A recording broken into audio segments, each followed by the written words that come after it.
internet users on high alert today because Syria's electronic army is right now on the prowl. The group, very sympathetic to Syrian President Assad and wreaking all sorts of havoc. In a series of tweets believed to be posted by this group, claims responsibility for hacking a handful of Western media companies just yesterday, including the New York Times and Twitter.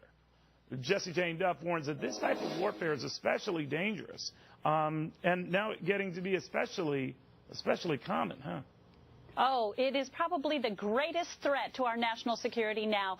Cyber warfare will attack our markets, our infrastructure, our government. Those are the biggest threats to our security right now as we see it. In fact, Bloomberg just reported August 7th that we're looking at 53% of the exchanges have already experienced attacks.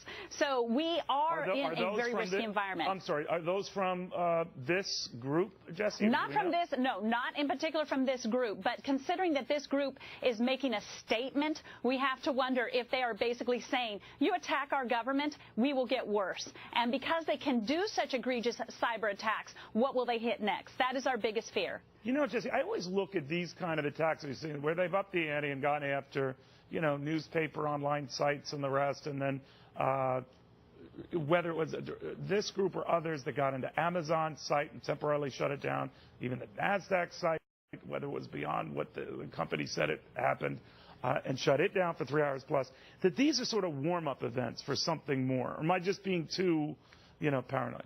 No, you're not paranoid at all. Cybersecurity is probably the greatest threat, as I said. And what's happened is that this organization does support the Assad government. They went after media sites because they want to ensure that their message is getting heard. But what we have to take a step back and look at with cybersecurity, when we have our markets and our exchanges are so vulnerable, many of our investors are now hesitating, wondering, are we looking at the oil plants out there in the Middle East getting attacked next? If they can get into our infrastructure, such as our electrical grids, our waterways, we're looking at blackouts. We're looking at planes disrupting. We're looking at not even being able to take the railways to work if electricity is out.